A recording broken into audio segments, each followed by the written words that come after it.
Today's tips are wildlife tips. What would you do if you saw a snake in your backyard? What about a possum? Would you know what to do? Would you hurt the little possum? Would you tell it to go away? Would you hurt the snake? I'm not sure. But Bryan Cobban is here, regional biologist, Kentucky Fish and Wildlife Resources. I was talking to Dr. Paul Cappiello from Udale Botanical Garden, and I have the craziest backyard. It has koi. It has just the prettiest frogs you've ever seen. Salamanders everywhere. They're very beautiful. Bright turquoise blue. They're gorgeous. We have a bunch of different types of salamanders. Right? Okay, yeah. And they're everywhere. Some of them are kind of red. Mm-hmm. I have beautiful birds. And I said to Dr. Paul, I'm glad I don't have snakes. But you do. That's exactly what he said. Oh my God. That's exactly what he said. I'm so afraid, Brian, that one day I'm going to see a snake. If I did see a snake, like what kind of snakes do we generally have? And what do you do if you see a snake in your yard? Because my guess is you don't kill them. Like, don't hurt them. Don't kill them. So the first thing you do if you see a snake is just leave it alone. Doesn't really matter what kind of snake it is or where it is. You just try to get away from the snake and just leave it alone. But see, here's the thing. If it's on my property, that means I'm going to see it again if I, go away, Mr. Snake. But how long have you lived there and you've never seen one and it's always been there? Oh, more than 20 years. So they're always there, like a lot of our wildlife are. They are just living in the bushes or under the rocks or under the brush piles. And as long as you don't disturb them, they're not really going to disturb us. Well, you don't mean to disturb them. Will they strike when you disturb them? Most snakes won't, no. Most of them are pretty passive and pretty chill. Okay, you say most. Who do we have to worry about? Well, really, none of them as long as you leave them alone. Whether they're venomous or non-venomous, you just leave them alone and they're going to leave you alone. And you'll have close encounters. Every now and then somebody may step on one.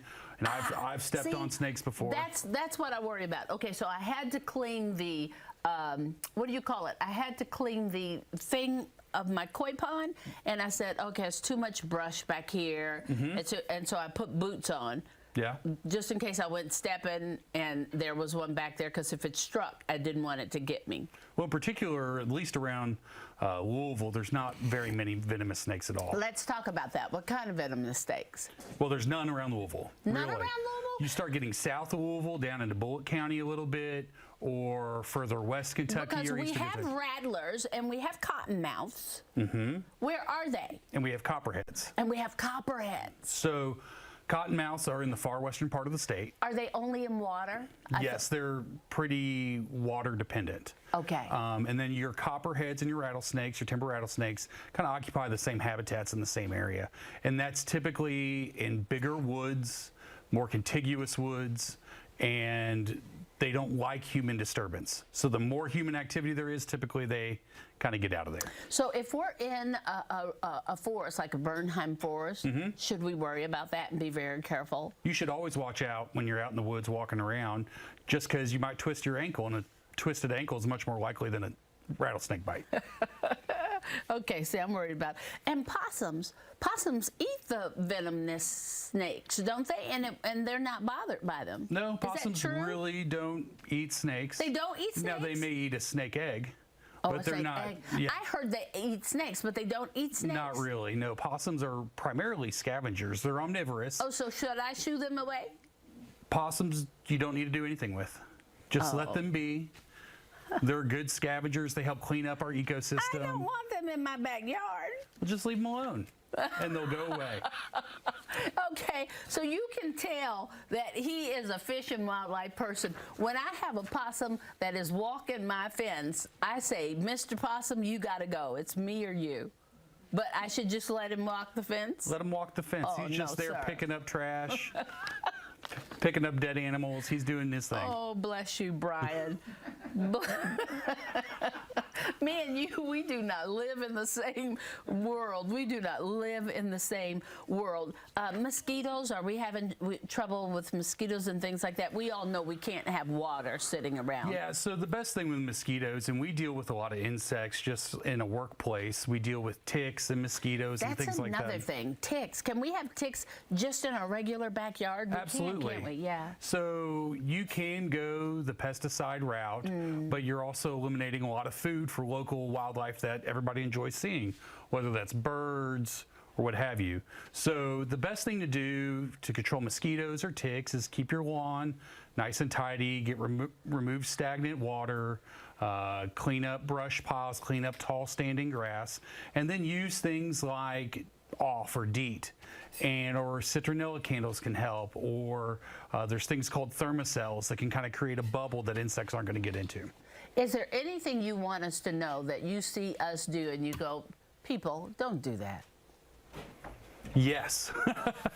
The biggest thing is, and we get a lot of calls around this time of year, is we get calls about orphaned or abandoned wildlife.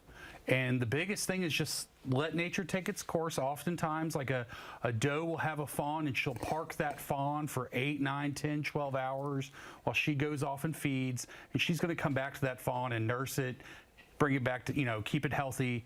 And then she may move that fawn somewhere else and you may never see it. I got several calls this year about fawns in backyards. Just leave them alone. Don't approach the fawn. Don't call a wildlife rehabber unless you think something's happened to the mom. But give it 12 hours. See what happens.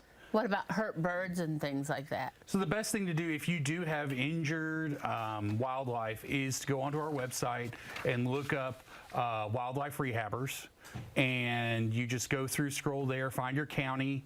When you find that county, you can select by species, and then it's going to give you a list of certified people that are trained to help injured wildlife.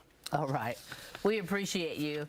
I'm not sure that I'll let the possum walk the fence, Bryan, but I'll think about it more this time. We appreciate you very much. Bryan Cobban from Regional Biologist, Kentucky Fish and Wildlife Resources. All right, everybody.